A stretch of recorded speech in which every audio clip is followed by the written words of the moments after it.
காப்பீட்டு திட்டங்களில் பலர் தங்கள் பணத்தை முதலீடு செய்கின்றனர். ஆனால் தேவையான நேரங்களில் அந்த பணத்தை பெற முடிவதில்லை என்பதே பலரின் குறையாக உள்ளது. இது பற்றிய செய்தி தொகுப்பை இப்போது பார்க்கலாம். தொலைபேசி மூலம் தனக்கும் தன் குடும்பத்தினருக்கும் மருத்துவ காப்பீடு செய்தார் சென்னையை சேர்ந்த ஹமீத் இஸ்மாயில். அவரது மனைவிக்கு ஒரு அறுவை சிகிச்சை செய்யப்பட்ட போது அவருக்கு காப்பீடு எடுக்கும் முன்பே அந்த நோய் இருப்பதாக கூறி காப்பீட்டு நிறுவனம் பணம் தர மறுத்துவிட்டது. அப்புறம் ஆசிரியர் சார் எனி மெடிக்கல் எக்ஸாமினேஷன் உங்க பேனல் ஆஃப் டாக்டர்கிட்ட வரணுமான்னு கேட்டேன்.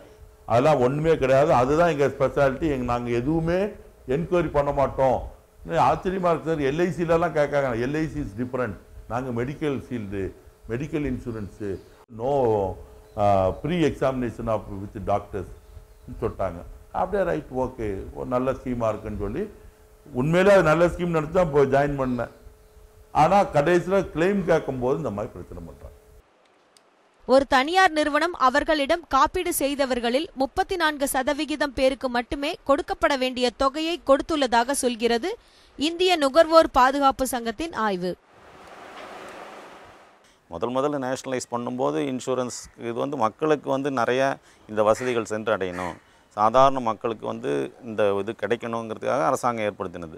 பட் இப்போ இதில் நிறைய ப்ரைவேட் பிளேயர்ஸ் வந்தப்புறம் ஒவ்வொருத்தரும் ஒரு கண்டிஷன்ஸ் போட்டு என்ன எதுனுக்காக சேர்ந்துருக்கோம், நமக்கு என்ன பெனிஃபிட் கிடைக்கும், என்ன பெனிஃபிட் கிடைக்காது அப்படிங்கிற இது மோஸ்ட் ஆஃப் த பாலிசி ஹோல்டர்ஸ்க்கு தெரியல.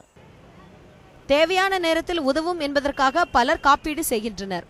ஆனால் அவர்களின் நம்பிக்கையை சில காப்பீட்டு நிறுவனங்கள் காசாக்கி ஏமாற்றுகின்றன. அர்ச்சனா, நியூஸ் 7 தமிழ், சென்னை.